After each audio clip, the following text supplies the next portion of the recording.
नमस्कार. अवधूत गीतेवरील चर्चा आपण गेले 2 आठवडे सुरू केलेली आहे. आज याचा तिसरा भाग आहे.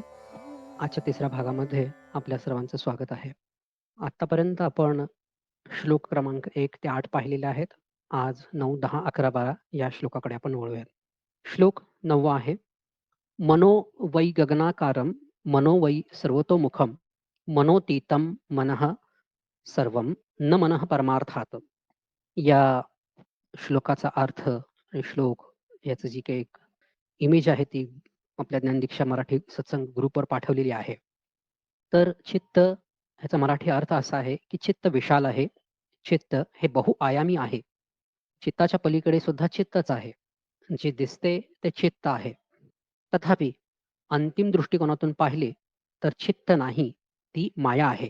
येथे आपण मन हा जो शब्द वापरलेला आहे दत्तात्रेयांनी, तर मन हा शब्द आजकाल आपण अ, न जी सर्वसामान्य मनाची व्याख्या केली जाते किंवा माझं मन, तुझं मन, तर या व्याख्या मन हा शब्द खूपच संकुचित अर्थानं वापरला जातो.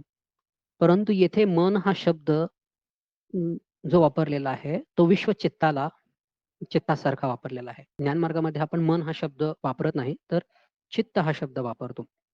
तर इथे मन आणि चित्त हे समानार्थी शब्द आहेत. तर चित्त म्हणजे काय? किंवा जे ज्ञानमार्गामध्ये नवीन आहेत, त्यांच्यासाठी मन म्हणजे काय आणि चित्त म्हणजे काय? मन म्हणून आपण ज्या सर्वसामान्य लोक आपण जे म्हणजे माझं मन, तुझं मन हे जे काही आपण म्हणतो, हे जे मन आहे ते विश्वचित्ताचा किंवा चित्ताचा भाग आहे. जिथे चित्तामध्ये त्या कारण जीव आहे, जो ज्याला शरीर आहे, त्या शरीराबरोबर एक मन आहे, जे जोडलं गेलेलं आहे आणि या मनाला, या ज्या शरीराशी निगडीत असलेल्या मनाला एक अशी पराभौतिक, परामानसिक अशी एक सीमारेषा आहे आणि त्या सीमारेषेमुळे या जीवाला जगता येऊ शकतं, जगता येतं. सर्वसामान्य जीवाला सर्वसामान्य जीव हा सुद्धा एक अनुभव आहे. तो चित्ताचा भाग आहे. सर्व अनुभव जे आहेत, तर ते चित्ताचा भाग आहेत. परंतु असे जरी असले तरी एक एक प्रकारची पराभौतिक, परामानसिक अशी एक सीमारेषा जी आहे, ती आखली गेलेली आहे. ती ज्या शरीराभोवती जे चित्त असतं, एक छोटासा भाग असतो चित्ताचा. ती जी काही मर्यादितता आहे, तिला आपण मन म्हणतो आणि आपण ज्ञानमार्गामध्ये बऱ्याच वेळेला जो जीव आहे, त्याला आपण म्हणतो मनोशरीर यंत्र. तर अतिशय सुंदर शब्द आहे मनोशरीर यंत्र. तर हे यंत्र आहे, जे मन आणि शरीर यांच्या संयोगाने बनलेलं आहे आणि या वैश्विक लीलेमध्ये त्याचा जो काही पात्र आहे, तो ते निभावत आहे.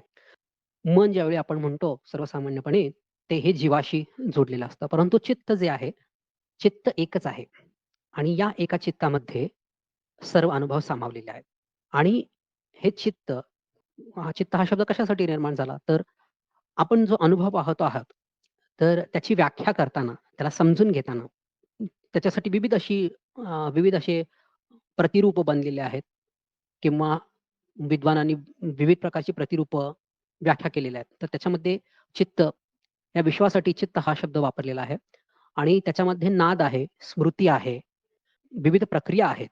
या चित्तामध्ये नाद, स्मृती, प्रक्रिया याद्वारे आपल्याला हे अनुभव घेता येतात. परंतु प्रत्येक अनुभव हा परिवर्तनशील आहे आणि म्हणूनच तो केवळ एक भ्रम आहे. एक थोडा वेळ याविषयी चिंतन करूयात, की अनुभव हा परिवर्तनशील आहे आणि म्हणून तो एक भ्रम आहे, असं आपण इथं म्हटलेलं आहे.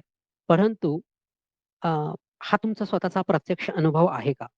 की तुमच्या समोर असलेला जो अनुभव आहे, तो मायावी अनुभव आहे, असं तुम्ही म्हणू शकता का? कदाचित तुमचा प्रत्यक्ष अनुभव हा सांगत असेल, की माझ्यासमोर जे टेबल आहे, ते भौतिक स्वरूपात आहे. मी त्याला स्पर्श करू शकतो आणि त्याचा अनुभव घेतो. कारण हे माझी इंद्रिय मला हे ज्ञान देत आहेत. परंतु अ, असे जरी असले तरी या वाक्यामध्ये आपण म्हणलेलो आहे, की हा अनुभव मायावी आहे आणि भ्रम आहे. येथे भ्रम हा जो शब्द वापरलेला आहे, तो या अर्थाने वापरलेला आहे, की तुम्हाला आता जो होत असलेला अनुभव आहे, तो प्रत्येक क्षण बदलत आहे आणि त्याच्यामध्ये परिवर्तन होत आहे. त्या जीवाला जरी तो भौतिक अनुभव वाटत असला, तरी जीवाच्या पलीकडे मी म्हणजे जीव नाही, हे ज्यावेळी ज्ञान होतं आणि ज्यावेळी त्याला हे कळतं, की ही जी विश्वलीला आहे, या विश्वामध्ये जन्मजन्मांतरीपासून तो जीव येत आहे. त्याला ज्यावेळी या गोष्टीचं ज्ञान होतं, की अरे, हे जे काही अनुभव आहेत, ते कधी संपतच नाहीत. शरीर जन्माला येतं, विविध अनुभव घेतं, शरीर सोडावं लागतं, दुसरं शरीर धारण करावं लागतं, अनुभव घ्यावे लागतात, परत शरीर सोडावं लागतं. तर हे जे चक्र आहे, ते अव्याहत चालू असतं. परंतु एक जन्म कदाचित असा येतो, की आपल्याला वाटतं, की अरे, हे कधीपर्यंत चालणार? मग त्यावेळी गुरुकृपेने, ईश्वर कृपेने आत्मज्ञान प्राप्त होतं. आणि ते आत्मज्ञान म्हणजे काय? जे अनुभव आहेत, ते मायावी आहेत. तो एक भ्रम आहे. कारण ते निरंतर चालत आलेले आहेत. परंतु माझं खरं स्वरूप जे काय आहे, ते म्हणजे मी म्हणजे आत्मा आहे. या सर्व अनुभवांचा अनुभव करता म्हणजे मी आहे. ज्यावेळी हे आत्मज्ञान होतं, त्यावेळी अनुभव खोटा वाटावा लागतो. खोटा वाटायला लागतो. म्हणजे तुम्हाला ह्याची अंतरातून जाणीव प्रकट होते, की अरे हे सर्व मायावी आहे. मायावीचा अर्थ असा नाही, की तिथं काही नाही. परंतु जे काही आहे ते परिवर्तनशील आहे आणि ते कधीही टिकणार नाही. त्यामुळं आपण त्याचा अनुभव ज्यावेळी घेत असतो, त्यावेळी त्या अनुभवामध्ये तो जीव अडकत नाही आणि त्याची प्रगती होत राहते, उत्क्रांती होत राहते. परत या श्लोकाकडे येऊयात, की हे जे अनुभव आहेत, जर वैश्विक स्तरावर जर पाहिले, हे जे अनुभव आहेत ते अफाट आहेत, विशाल आहेत. कारण ते अस्तित्वाचे एकमेव प्रकट रूप आहे. अनुभव हे अस्तित्वाचे एकमेव प्रकट रूप आहे. तरीही पूर्ण अर्थाने ते मिथ्या आहे. प्रत्यक्षात शून्य आहे. ती केवळ एक माया आहे. आणि मी, आत्मा हे एकमेव सत्य आहे. कारण फक्त माझे स्वतंत्र अस्तित्व आहे. मीच अस्तित्व आहे आणि माझ्या पार्श्वभूमीवर किंवा हे जे सर्व अनुभव आहेत, ते मलाच होत आहेत. हे माझेच अनुभव आहेत आणि मी स्वतःचा अनुभव घेत आहे. हे अंतिम सत्य आहे. असा हा श्लोक नंबर 9. आता आपण पुढच्या श्लोकाकडे वळूया. श्लोक 10वा. अहमेकम इदं सर्वं व्योमातीतं निरंतरं पश्यामी कथमात्मनं प्रत्यक्षं वा तिरोहितं. फक्त मीच अस्तित्व आहे. मी आकाशाच्या पलीकडे अखंड आणि निरंतर आहे. आत्मा प्रत्यक्ष किंवा अप्रत्यक्ष कसे ओळखता येईल? पुन्हा एकदा मी याचा अर्थ वाचून दाखवतो. फक्त मीच अस्तित्वात आहे. मी आकाशाच्या पलीकडे अखंड आणि निरंतर आहे. आत्मा प्रत्यक्ष किंवा अप्रत्यक्ष कसे ओळखता येईल? आत्मा हा स्वतः अनुभव करता आहे. तो वस्तू म्हणून अनुभवता येत नाही. तो विषय वस्तूंच्या पलीकडे आहे. कारण गोष्टी मर्यादित आहेत. आत्मा नाही. गोष्टींना मर्यादा किंवा भाग असतात. आत्मा म्हणजे संपूर्णता. ते प्रत्यक्षपणे पाहिले जाऊ शकत नाही. आत्म्याला आपण प्रत्यक्ष पाहू शकत नाही किंवा अप्रत्यक्षपणे त्याचा अनुमान काढता येत नाही. आत्मा स्वयंसिद्ध सत्य आहे. याच्यावर आपण थोडीशी चर्चा करूया.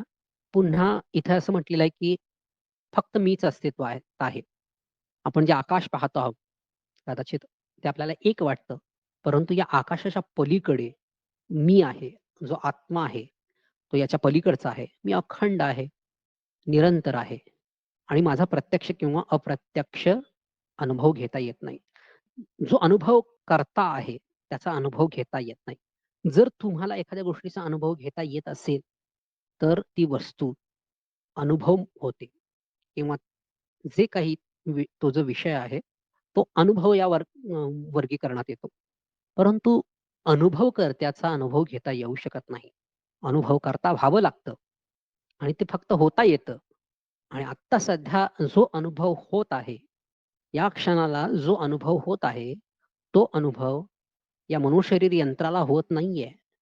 तो अनुभव होत आहे अनुभवकर्त्याला. अनुभवकर्त्याला, मनुशरीर यंत्राला फक्त हे अज्ञानच होऊ शकतं. हे अज्ञान आहे, की हा मला अनुभव होत आहे किंवा हा मी बोलत आहे. हे अज्ञान आहे. कारण हे पूर्वनिर्धारण आहे, ही लीला आहे.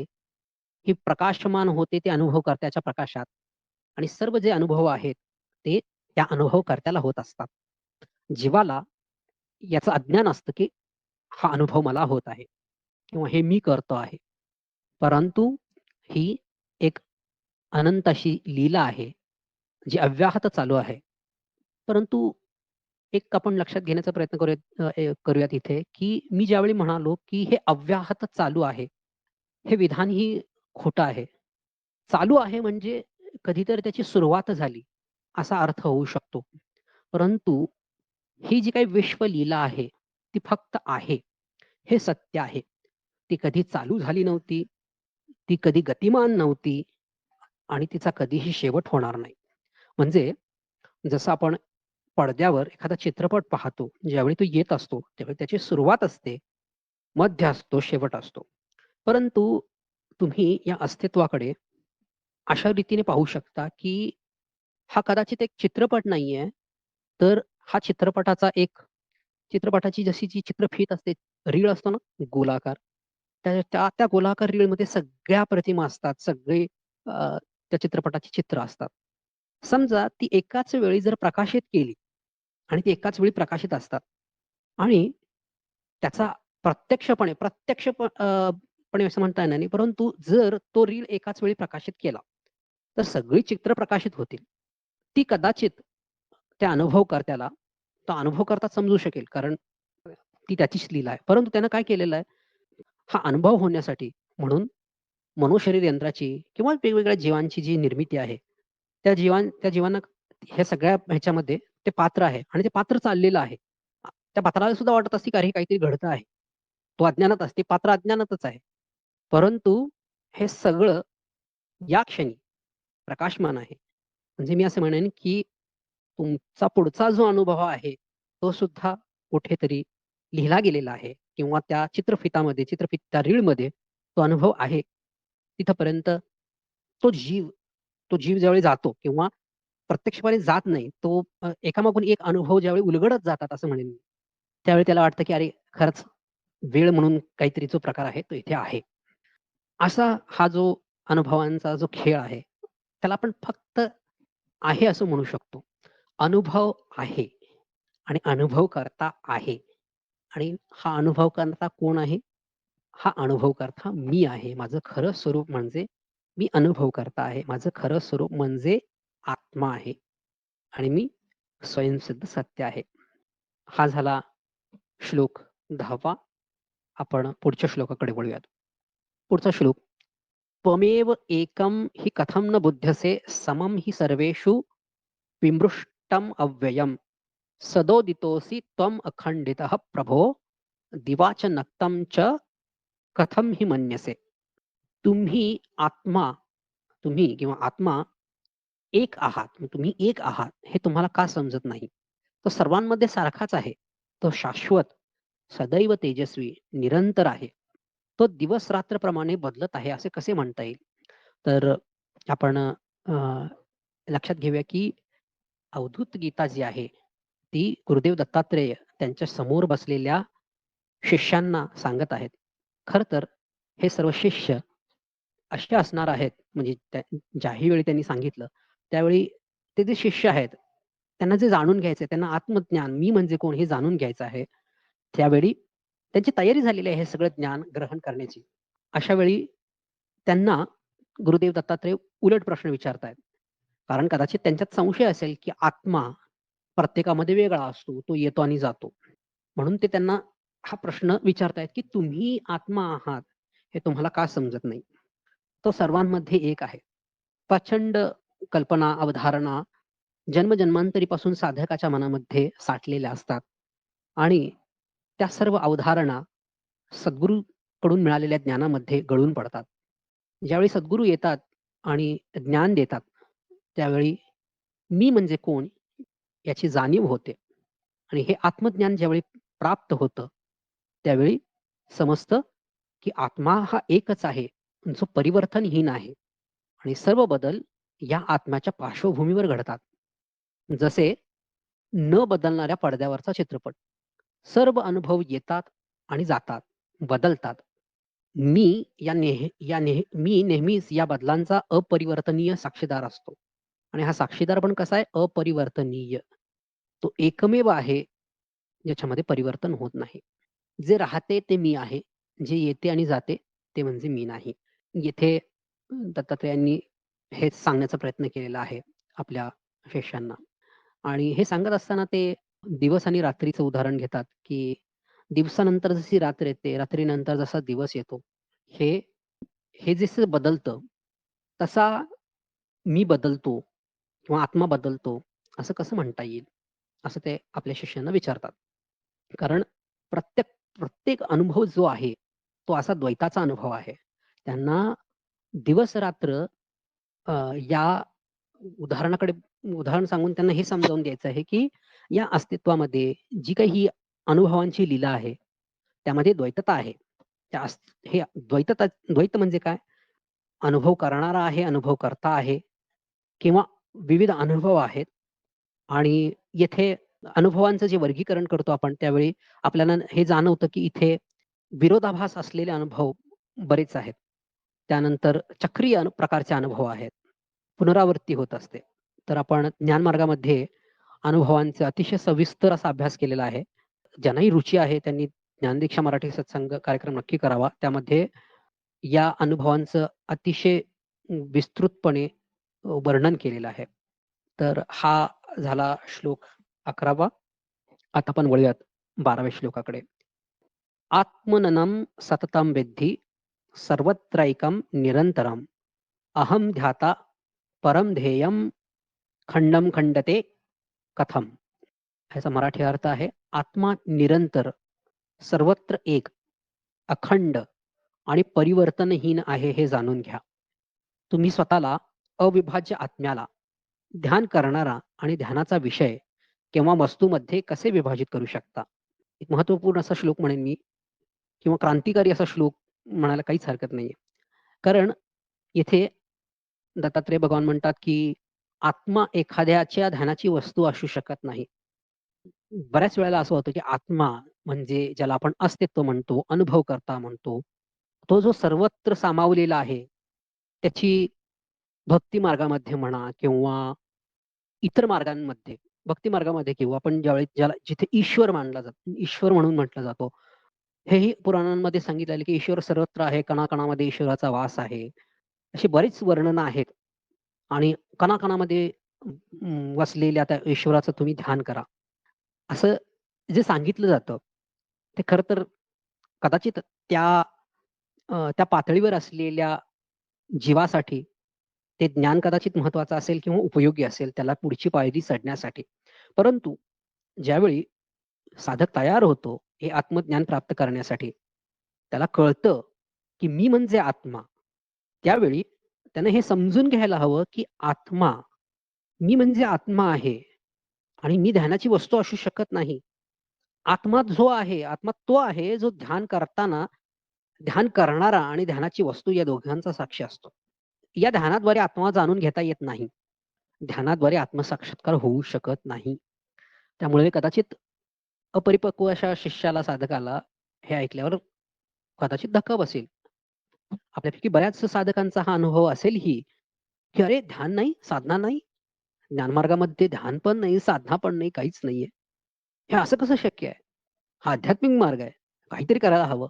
ही धारणा घेऊन आपण ज्ञानमार्गामध्ये आलो होतो. परंतु ज्यावेळी हे ज्ञान होतं त्यावेळी आपल्याला कळते, की अरे मी म्हणजे आत्मा आहे, जो निरंतर आहे. त्याला ध्यानाची गरज काय? कदाचित त्या जीवाला, मनोशरीर यंत्राला ध्यानाची गरज असेल, काहीतरी शुद्धीसाठी. गुरूंनी सांगितलं असेल म्हणून. परंतु ज्ञान झाल्यानंतर ध्यानाची गरज राहत नाही. ध्यान हे मनाला शांत आणि शिस्त लावण्याचं एक साधन आहे. जेणेकरून जेणेकरून कोणत्याही अडथळ्याशिवाय स्वतःला ओळखता येईल. ठराविक जन्म, ठराविक वर्ष किंवा जोपर्यंत गुरु मिळत नाही किंवा गुरूंनी सांगितलंय म्हणून ध्यान करता येऊ शकतं. परंतु ज्यावेळी तुम्हाला ज्ञानमार्गी गुरु मिळतो आणि ज्यावेळी तो तुम्हाला सांगतो, की "अरे ध्यानाची काय गरज आहे?" तोच गुरु तुम्हाला कदाचित काही वर्षापूर्वी हे सांगेल, की "नाही तुला ध्यानाची गरज आहे. तू ध्यान कर." आणि कदाचित जर तो ज्ञानमार्गी गुरु असेल आणि तुम्ही जर परिपक्व झाला असाल, तर तो तुम्हाला सांगेल, की "अरे ती कुबडी होती. टाकून दे. आता चालायला शिकलायस चाल." पुन्हा एकदा आत्मा एखाद्या ध्यानाची वस्तू असू शकत नाही. आत्मा फक्त होता येतं आणि मी म्हणजे आत्मा हे जाणीव ठेवणे ही एकमेव साधना ज्ञानमार्गावर आहे आणि ती साधकाला जीवनभर करावी लागते. ज्याला आपण त्याला साक्षीभाव, इंग्लिशमध्ये अवेअरनेस, मराठीमध्ये आपण त्याला जाणीवेची साधना म्हणू. कशाची जाणीव? मी म्हणजे आत्मा. फक्त या ज्ञानामध्ये राहणे आणि हे सर्व माझ्या समोर जे घडत आहेत ते अनुभव आहेत. ते मिथ्या आहेत. ते अव्याहत आहेत.